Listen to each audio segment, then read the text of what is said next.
গাধাকে সৃষ্টি করার পর তাকে বলা হলো সকাল থেকে সন্ধ্যা পর্যন্ত তাকে ক্লান্তিহীন পরিশ্রম করতে হবে, সারা জীবন তাকে পিঠে ভারী বোঝা বইতে হবে, খেতে পাবে শুধু ঘাস, আর তার মাথায় কোনো বুদ্ধি থাকবে না। তার আয়ু হবে 50 বছর। গাধা করজোড়ে সৃষ্টিকর্তাকে বলল, আমি এত বছর বাঁচতে চাই না, আমাকে 20 বছর আয়ু দেওয়া হোক। সৃষ্টিকর্তা সেটাই মঞ্জুর করলেন। কুকুরকে যখন সৃষ্টি করা হলো তখন তাকে বলা হলো যে সে হবে মানুষের সবচেয়ে বড় বন্ধু, কিন্তু সে খাবে মানুষের উচ্ছিষ্ট, এবং তার আয়ু হবে 30 বছর। কুকুর সৃষ্টিকর্তাকে বলল, আমি এত বছর বাঁচতে চাই না, আমাকে 15 বছর আয়ু দেওয়া হোক। সেটাই মঞ্জুর করা হলো। এরপর বানরকে বলা হলো, তুমি শুধু গাছের এ ডাল থেকে ও ডালে ঝুল খাবে এবং নানান রকম ফন্দি ফিকির করে মানুষকে আনন্দ দিবে, তোমার আয়ু হবে 20 বছর। বানর বলল, আমি 20 বছর বাঁচতে চাই না, আমাকে 10 বছর দেওয়া হোক। সেটাই মঞ্জুর করা হলো। এবার এলো পুরুষ মানুষের পালা।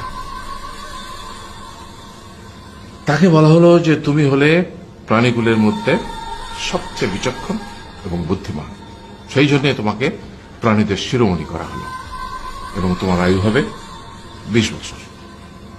তখন পুরুষ মানুষ বলল, করজোড়ে বলল সৃষ্টিকর্তাকে যে 20 বছর আয়ু অত্যন্ত কম, হে প্রভু, আমাকে ওই গাধার সে যে 30 বছর আয়ু চায়নি সেটা আমাকে দেয়া হোক, ওই যে কুকুর 15 বছর ফিরিয়ে দিয়েছিল সেটাও আমাকে দেয়া হোক, আর যে বানর 10 বছর নেয়নি সেটা আমাকে দেয়া হোক।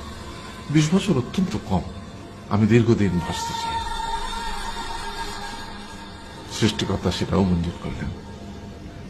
তারপর কি হলো? সেই থেকে ছেলেরা পুরুষ মানুষ হিসেবে বাঁচে 20 বছর, তারপরের 30 বছর সংসারের বোঝা পিঠে করে বয়ে বেড়ায়, সেটা কার মতো? গাধার মতো। তারপরের 15 বছর সে তার ছেলে মেয়েরা যা দেয় সেই রকম ঠিক কুকুরের মতো উচ্ছিষ্ট খেয়ে বাঁচে। আর তারপরে বৃদ্ধ বয়সে ঠিক বানরের মতো, যেমন গাছের এডাল থেকে ওডাল ঝুল খায় বানর, তেমনি এই ছেলের বাড়ি থেকে ওই ছেলের বাড়ি, আর নানান রকম ফন্দি ফিকির করে তার নাতি নাতনিদের আনন্দ দেওয়ার চেষ্টা করে।